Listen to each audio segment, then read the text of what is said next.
ಇನ್ನು ಇದೇ ವಿಚಾರವಾಗಿ ಹಲವಾರು ಸಾರ್ವಜನಿಕರು ನಮ್ಮ ಆರ್ ಮ್ಯಾಕ್ಸ್ ಕನ್ನಡ ಜೊತೆ ಮಾತನಾಡಿದ್ದಾರೆ. ಅವುಗಳನ್ನು ಕೂಡ ನೋಡ್ಕೊಂಡು ಬರೋಣ ಬನ್ನಿ. ಸರ್, ಕೋಚಿಂಗ್ ಚೆನ್ನಾಗಿಂದ ಗೌರ್ಮೆಂಟ್ ಸ್ಕೂಲ್ಗೆ ಸೇರಿಸ್ತೀವಿ. ಕೋಚಿಂಗ್ ಪ್ರಾಬ್ಲಮ್ ಇದೆ. ಇವಾಗ ಏನು ಮಾಡ್ತೀವಿ, ಪ್ರೈವೇಟ್ ಸ್ಕೂಲ್ ಸೇರಿಸ್ತೀವಿ. ಅಮೌಂಟ್ ಜಾಸ್ತಿ ಅಂದರೆ ಮಕ್ಕಳು ಚೆನ್ನಾಗಿರ್ಬೇಕು ಲೈಫಲ್ಲಿ ಮುಂದಕ್ಕೆ, ಅದು ಲೆಕ್ಕ ಹಾಕ್ಕೊಂಡು ನಾವು ಸೇರಿಸ್ತೀವಿ ಸರ್. ಮೀನ್ ಕೋಚಿಂಗ್ ಗೌರ್ಮೆಂಟ್ ಸ್ಕೂಲ್ ಕೋಚಿಂಗ್ ಚೆನ್ನಾಗಿಂದ ನಾವು ಸೇರಿಸ್ತೀವಿ ಸರ್. ಸೇರಿಸಲ್ಲ ಇಲ್ಲ, ನಮ್ಮ ಮಕ್ಕಳು ಪ್ರೈವೇಟ್ ಸ್ಕೂಲೇ ಸೇರಿಸಿದ್ದೀವಿ. ದುಡ್ಡು ಜಾಸ್ತಿ ಆಗಿದೆ ಅಂತ ಕಷ್ಟ ಬಿದ್ದು ಓದಿಸ್ಬೇಕು ಮಕ್ಕಳೇ, ಅದಕ್ಕೆ ಸರ್ ನಾವು ಸೇರಿಸಿದ್ದೀವಿ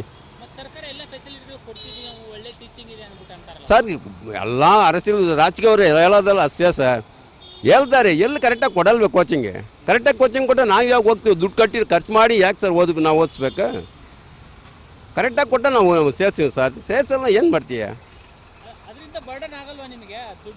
ತೊಂದರೆ ಆಗಿದೆ ಸರ್, ತೊಂದರೆ ಆದಲ್ಲ, ಏನು ಮಾಡೋಕ್ಕಾಗೋದು? ಮಕ್ಕಳು ಲೈಫ್ ಚೆನ್ನಾಗಿರ್ಬೇಕು. ಪ್ರೈವೇಟ್ ಸ್ಕೂಲಲ್ಲಿ ಕೋಚಿಂಗ್ ಚೆನ್ನಾಗಿದೆ, ಅದಕ್ಕೋಸ್ಕರ ಸೇರ್ತೀವಿ ಸರ್. ಪ್ರಾಬ್ಲಮ್ ಇಲ್ಲಾಂದ್ರೆ ಅದು ಕಷ್ಟ ಬಿದ್ದು ಓದಿಸ್ಬೇಕು. ನೋಡಿ, ನಾನು ಅಂಬಳಿ ಗಾಡಿ ಮಡಿಕೊಂಡಿದ್ದೀನಿ, ಇದ್ದಲ್ಲ ಮಕ್ಕಳನ್ನ ಒಳ್ಳೆ ಸ್ಕೂಲೇ ಸೇರಿಸಿದ್ದೀನಿ. ಏನು ಮಾಡ್ತೀಯ? ನಾನು ಕಷ್ಟ ಬಿದ್ದು ನಾನು ಕಷ್ಟ ಬಿದ್ದು ನಮ್ಮ ಮಕ್ಕಳು ಚೆನ್ನಾಗಿರ್ಬೇಕು ನೋಡ್ತೀನಿ ಸರ್.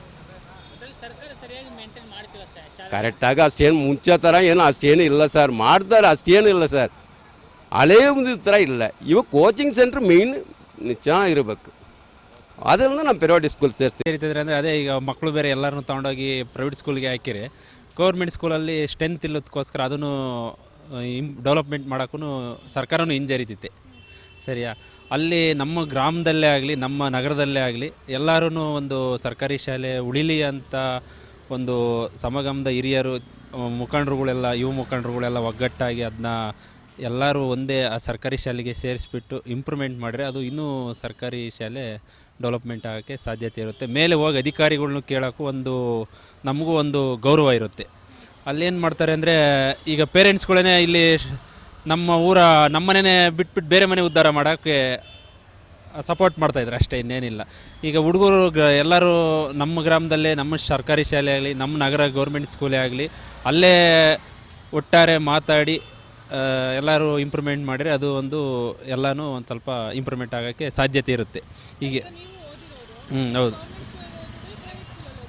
ನಾವು ಗೌರ್ಮೆಂಟ್ ಸ್ಕೂಲಲ್ಲೇ ಓದಿರೋದು. ಆದರೆ ಗೌರ್ಮೆಂಟ್ ಸ್ಕೂಲಾಗ ಅವಾಗಿನ ಟೀಚರೇ ಇದ್ದರು. ನಾವು 5 ಜನ ಟೀಚರ್ ಇದ್ದರು, ಎಲ್ಲ ಗೌರ್ಮೆಂಟ್ ಟೀಚರೇ ಇದ್ದರು. ಈಗ ನೋಡ್ರಿ ಅಲ್ಲಿ 5 ಜನನೂ ಇಲ್ಲ, ಒಬ್ಬರೂ ಇಲ್ಲ. ಎಲ್ಲ ಬೇರೆ ಹೊರಗಡೆಯಿಂದ ಪ್ರೈವೇಟ್ ಟೀಚರ್ಗಳನ್ನ ತಂದುಬಿಟ್ಟು ಅಲ್ಲಿ ನಡೆಸ್ತಾರೆ. ಪ್ರೈವೇಟ್ಗೆ 10,000 8,000 ಕೊಡೋದು, ಆ ಥರ ಮಾಡ್ಕೊಂಡು. ಸರ್ಕಾರಿ ಶಾಲೆಯಲ್ಲಿ ಗುಣಮಟ್ಟದ ಶಿಕ್ಷಣ ಮೂಲಭೂತ ಸೌಕರ್ಯ ಕೊಟ್ಟರೆ ಪ್ರತಿಯೊಬ್ಬ ನಾಗರಿಕರು ಬಂದು ಕ್ಯೂ ನಿಂತ್ಕೊಳ್ತಾರೆ. ಸರ್ಕಾರಿ ಶಾಲೆ ಮುಂದೆ ಕ್ಯೂ ನಿಂತ್ಕೊಳ್ತಾರೆ. ಇವತ್ತೇನಾಗಿದೆ ಅಂದರೆ ಅನುದಾನ ಕೊಡ್ತಾ ಇದ್ದಾರೆ, ಅದೆಲ್ಲ ದುರುಪಯೋಗ ಆಗ್ತಾ ಇದೆ. 47,244 ಕೋಟಿ ಈ ವರ್ಷ ಅನುದಾನ ಕೊಟ್ಟಿದ್ದಾರೆ. ಅದು ಎಲ್ಲೋಗುತ್ತೆ ಅಂತ ಯಾರಿಗೂ ಗೊತ್ತಾಗಲ್ಲ, ಆ ರೀತಿ ಇದೆ. ಅಷ್ಟು ಕೋಟಿ ಖರ್ಚು ಮಾಡು ಸರ್ಕಾರಿ ಶಾಲೆಗೆ ಮೂಲಭೂತ ಸೌಕರ್ಯ ಗುಣಮಟ್ಟದ ಶಿಕ್ಷಣ ಕೊಡೋಕ್ಕಾಗ್ತಾಯಿಲ್ಲ. ನೋಡಿ, ಎಲ್ಲ ಪ್ರೈವೇಟ್ ಸ್ಕೂಲ್ಗೆ ಏನಕ್ಕೆ ಹೋಗ್ತಾರೆ ಅಂದರೆ ಅಲ್ಲಿ CBSE ಗುಣಮಟ್ಟದ ಇಂಗ್ಲೀಷ್ ಮಾಧ್ಯಮ ಶಿಕ್ಷಣ ಸಿಗುತ್ತೆ ಅಂದ್ಬಿಟ್ಟು ಎಲ್ಲ ಪ್ರೈವೇಟ್ ಸ್ಕೂಲ್ಗೆ ಹೋಗ್ತಾರೆ. ಅದೇ ಗುಣಮಟ್ಟದ ಶಿಕ್ಷಣ 2 ಭಾಷೆಯಲ್ಲಿ 2 ಲ್ಯಾಂಗ್ವೇಜ್ ಅಥವಾ ದ್ವಿಭಾಷೆಯಲ್ಲಿ ಪ್ರತಿಯೊಂದು ಸರ್ಕಾರಿ ಶಾಲೆಯಲ್ಲಿ ಕೊಟ್ಟರೆ ಹಳ್ಳಿಯಿಂದ ಏನಕ್ಕೆ ಹೋಗ್ತಾರೆ ಮಕ್ಕಳು? 30 ಕಿಲೋಮೀಟರ್ 40 ಕಿಲೋಮೀಟರಲ್ಲೇ ಟ್ರಾವೆಲ್ ಮಾಡ್ಕೊಂಡು ಹೋಗ್ತಾರೆ ಬರೀ ಇಂಗ್ಲೀಷ್ ಮೀಡಿಯಮ್ ಎಜುಕೇಷನ್ಗೋಸ್ಕರ. ಅದೇ ಕ್ವಾಲಿಟಿ ಎಜುಕೇಷನ್ನ ಸರ್ಕಾರಿ ಶಾಲೆಯಲ್ಲಿ ಏನಾದ್ರು ಕೊಟ್ಟರೆ ಏನಕ್ಕೆ ಮಕ್ಕಳೆಲ್ಲ ಹಳ್ಳಿಯಿಂದ ನಗರ ಪ್ರದೇಶಗಳಿಗೆ ಏನಕ್ಕೆ ಹೋಗ್ತಾರೆ? ಸರ್ಕಾರ ಇದೊಂದು ಕೆಲಸ ಮಾಡಬೇಕು. ಪ್ರತಿಯೊಂದು ಸರ್ಕಾರಿ ಶಾಲೆಯಲ್ಲೂ LKG ಇಂದ 5ನೇ ಕ್ಲಾಸ್ ಗಂಟ 2 ಲ್ಯಾಂಗ್ವೇಜ್ ಸಿಸ್ಟಮಲ್ಲಿ ಇಂಗ್ಲೀಷ್ ಮಾಧ್ಯಮ ಶಿಕ್ಷಣ ಕೊಟ್ಟರೆ ಯಾವುದೇ ಕಾರಣಕ್ಕೂ ಸರ್ಕಾರಿ ಶಾಲೆ ಮುಚ್ಚಲ್ಲ. ಮತ್ತು ನಿಮಗೆಲ್ಲ ಗೊತ್ತಿರ್ಬೋದು, ಪ್ರತಿಯೊಬ್ಬ ರಾಜಕಾರಣಿಗಳು ಪ್ರತ್ಯಕ್ಷ ಆಗಿ ಪರೋಕ್ಷವಾಗಿ ಪ್ರೈವೇಟ್ ಸ್ಕೂಲ್ನ ರನ್ ಮಾಡ್ತಾ ಇದ್ದಾರೆ. ಮತ್ತು ಇದು ಇನ್ನೊಂದು ನಿಮಗೆ ವಿಷಯ ಕೇಳೋದು ಆಶ್ಚರ್ಯ ಆಗ್ತಾರೆ, ಇವರೆಲ್ಲ ರಾಜಕಾರಣಿಗಳು ರನ್ ಮಾಡ್ತಾ ಇದ್ದಾರಲ್ಲ ಪ್ರೈವೇಟ್ ಸ್ಕೂಲು, ಅದೆಲ್ಲ CBSE ಸ್ಟ್ಯಾಂಡರ್ಡ್ ಇಂಗ್ಲೀಷ್ ಮಾಧ್ಯಮ ಶಿಕ್ಷಣ ಕೊಡ್ತಾ ಇದ್ದಾರೆ.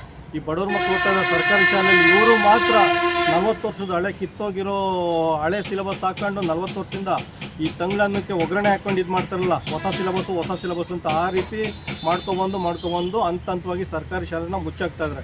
ಉದಾಹರಣೆ ಕೊಡ್ತೀನಿ ನೋಡಿ, DK ಶಿವಕುಮಾರ್ ಉಪಮುಖ್ಯಮಂತ್ರಿ, ಮುಂದಿನ ಮುಖ್ಯಮಂತ್ರಿ ಆಗಬೇಕು ಕಾಣ್ತಾ ಇದ್ದಾರೆ. ಹೌದು, ಬೆಂಗಳೂರಲ್ಲಿ 2 ಸ್ಕೂಲ್ ಇದೆ. 2 ಸ್ಕೂಲಲ್ಲಿ CBSE ಸ್ಟ್ಯಾಂಡರ್ಡ್ ಎಜುಕೇಷನ್ ಕೊಡ್ತಾ ಇರೋದು. ಮತ್ತು ವಿರೋಧ ಪಕ್ಷದ ನಾಯಕ ಯಡಿಯೂರಪ್ಪನವರ ಒಂದು ಪ್ರೈವೇಟ್ ಸ್ಕೂಲ್ ಇದೆ, ಎಲ್ಲಿ? ಶಿವಮೊಗ್ಗದಲ್ಲಿ. ಅಲ್ಲೂ ಅಷ್ಟೇ PS ಪಬ್ಲಿಕ್ ಸ್ಕೂಲ್ ಅಂತ, ಅಲ್ಲಿಯೂ ಅಷ್ಟೇ CBSE ಗುಣಮಟ್ಟದ ಶಿಕ್ಷಣ ಕೊಡ್ತಾರೆ, CBSE ಸ್ಟ್ಯಾಂಡರ್ಡು. ಮತ್ತು JDS ಪಕ್ಷದ ಪುಟ್ಟರಾಜು ಅವರು ಚಿನಕುರಳಿಲಿ STG ಪಬ್ಲಿಕ್ ಸ್ಕೂಲ್ ಅಂತ ಇದೆ, ಅಲ್ಲೂ CBSE ಸ್ಟ್ಯಾಂಡರ್ಡ್ ಎಜುಕೇಷನ್ ಕೊಡ್ತಾ ಇದ್ದಾರೆ. ನೋಡಿ, ಇವರು ರಾಜಕಾರಣಿಗಳೆಲ್ಲ CBSE ಸ್ಟ್ಯಾಂಡರ್ಡ್ ಎಜುಕೇಷನ್ನ ಪ್ರೈವೇಟ್ ಸ್ಕೂಲಲ್ಲಿ ರನ್ ಮಾಡ್ತಾ ಇದ್ದಾರೆ, ಮತ್ತು ಅವ್ರ ಮಕ್ಕಳನ್ನು ಅದೇ ಸ್ಕೂಲಲ್ಲಿ ಓದಿಸ್ತಾ ಇದ್ದಾರೆ. ಬಡವ್ರ ಮಕ್ಕಳು ಮಾತ್ರ ಸರ್ಕಾರಿ ಶಾಲೆಯಲ್ಲಿ 40 ವರ್ಷದ ಹಳೆ ಸಿಲೆಬಸ್ ಓದಬೇಕಂತೆ. ಏನಕ್ಕೆ ಅಂದರೆ ಮುಂದೊಂದಿನ ಕಾರ್ಮಿಕರು ಸಿಗಲ್ಲ ನಮಗೆ. ನರೇಗಾದಲ್ಲಿ ಪೆಟ್ರೋಲ್ ಬಂಕು, ಬಾರು, ರೆಸ್ಟೋರೆಂಟು ಅಲ್ಲೆಲ್ಲ ಕೆಲಸ ಮಾಡೋಕ್ಕೆ ಕಾರ್ಮಿಕರು ಸಿಗಲ್ಲ. ಅಲ್ಲಿ ಕಾರ್ಮಿಕರು ಕೊರತೆ ಆಗುತ್ತೆ ಅಂದ್ಬಿಟ್ಟೇ ಇದು ಸ್ಟೇಟ್ ಸಿಲೆಬಸ್ ಅಂತ ಇಟ್ಟಿದ್ದಾರೆ. ಸ್ಟೇಟ್ ಸಿಲೆಬಸ್ ಇಟ್ಟಿದ್ದಾರೆ, ಅದಕ್ಕೆ ಬದಲಾವಣೆ ಮಾಡ್ತಾ ಇಲ್ಲ ಇವರು. ಮುಂದೆ ಕಾರ್ಮಿಕರಾಗಲಿ ಅಂತ. ಬಡವ್ರ ಮಕ್ಕಳೆಲ್ಲ ಕಾರ್ಮಿಕರಾಗಬೇಕು, ರಾಜಕಾರಣಿಗಳ ಮಕ್ಕಳೆಲ್ಲ ರಾಜಕಾರಣಿಗಳಾಗಿ ಉದ್ಯಮಿಗಳಾಗಿ ಮುಂದೆ ಜೀವನ ನಡೆಸಬೇಕು. ಈ ರೀತಿ ಹುನ್ನಾರ ನಡೀತಾ ಇದೆ ಸರ್ಕಾರದ್ದು. ಇವತ್ತು ಏನು ಸರ್ಕಾರಿ ಶಾಲೆಗಳು ಬಾಗಿಲು ಮುಚ್ಚಿದ್ದಾವೆ,